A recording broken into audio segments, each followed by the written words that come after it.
I want you to look at this video game cover. This face, that smug smile, the 1,000,000% increase to testosterone that you are experiencing right now because you just want to punch an inanimate object so hard. How can this be the sign of a good game? Well, here's the skinny. Street Fighter 6 is not a good game. It's a freaking masterpiece.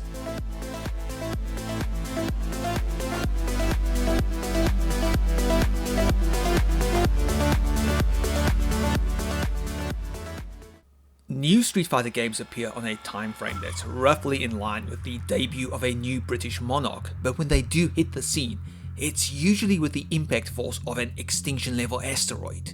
Street Fighter 2, it was a game changer in the early 1990s that rewrote the rulebook for fighting games and led to coin shortages across the world because fans couldn't get enough of it. Street Fighter Alpha and Street Fighter 3, melee masterpieces that pushed the genre to the bleeding edge during the formative years of the fighting game community. Then you've got Street Fighter 4, a game that isn't just regarded as the definitive Street Fighter game, but also helped pull an entire genre out of obscurity and paved the way for a fighting game renaissance. As for Street Fighter 5, we don't talk about Street Fighter 5. Look, I'm joking, the current version with all of its updates and expansions is way better than the initial version, which was essentially just a poorly skinned live service experience. Those were some dark times.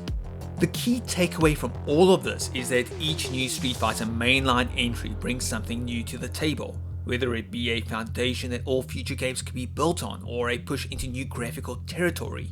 A new Street Fighter game has the responsibility of evolving the series and carrying the fighting game genre on its muscular back.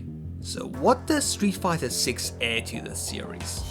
The answer to that is growth, because Street Fighter 6 is entering an arena with some of the strongest fundamentals to date. Street Fighter 6 is a game that expertly balances on a tightrope that many would consider to be impossible to walk across. It has everything that a series regular could ask for, from familiar faces in the roster to well-polished gameplay mechanics, and at the same time, it's inviting newcomers into its ranks by evening the playing field.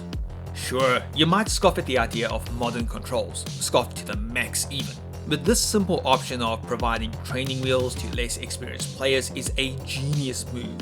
I mean, yes, Guilty Gear did do it first, but Street Fighter 6 does it better. Modern controls allow for any player to start throwing out combos and special moves like they are in an EVO Championship Grand Final, but at the same time, it's not a ticket for automatic victories against seasoned pros. It's more of a guiding hand towards adopting the classic controls, a streamlined approach towards learning the intricacies of Street Fighter 6 and how to capitalize on those moments when your competition shows an opening in their defense. But it also opens the doors to a genre that can be incredibly intimidating, because hitting up an online lobby and facing a series of humiliating defeats can be demoralizing. And honestly, that's not great for the longevity of a fighting game. New blood is never a bad thing, and with this new control setup, Street Fighter 6 is more inviting than ever before. This feeling is only amplified by the new Battle Hub, an absolutely massive lobby in which you can use custom avatar or abominations from some of the things that I've seen online to carve out your own online legend. I'm still hoping to see Battle Hub fleshed out with a few more options for matches, especially those of us who are looking for a quick fix and don't feel like waiting behind a digital arcade cabinet to get our Street Fighter fix, but I am loving the sense of community that this mode offers.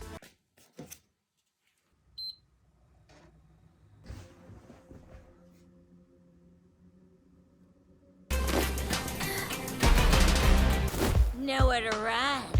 Don't expect me to be a pushover. You've got nowhere to run. And only one of us is allowed to do the killing.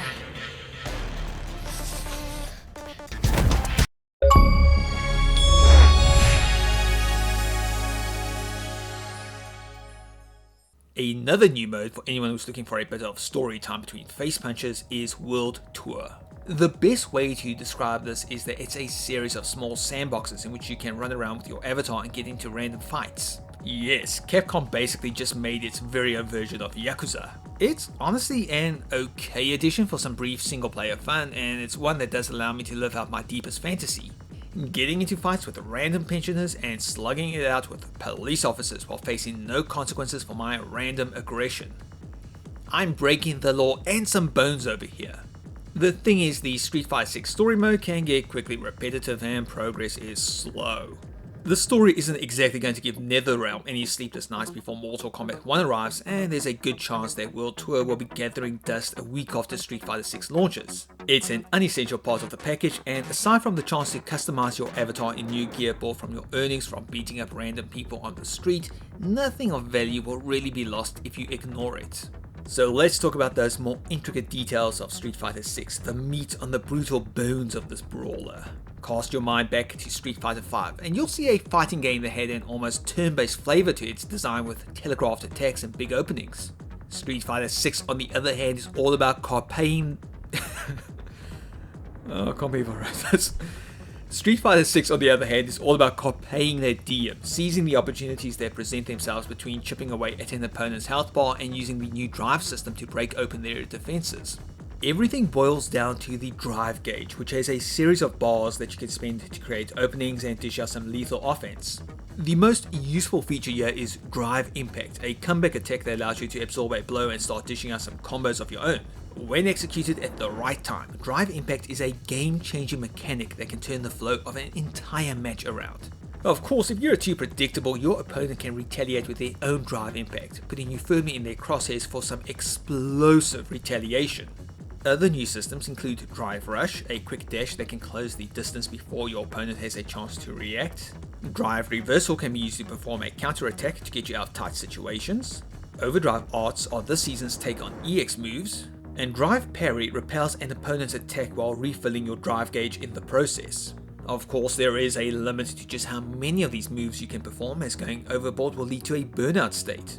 Burn up your entire drive gauge and you can't use those moves until your bar recovers, which puts you in a very vulnerable position against an opponent that has preserved their energy.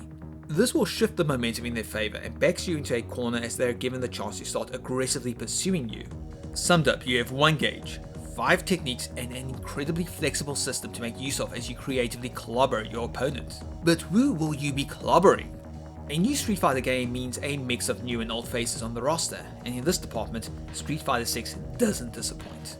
There is a healthy mix of familiar characters and fascinating new world warriors, with series stalwarts like Ryu, Ken and Zangief once again throwing Hadokens and power bombs. Representing the new generation of Street Fighter is Manon, a graceful judo ballerina, Street Ninja Kimberly, who unleashes some colourful attacks on anyone in her way, and a new big bad in the form of JP.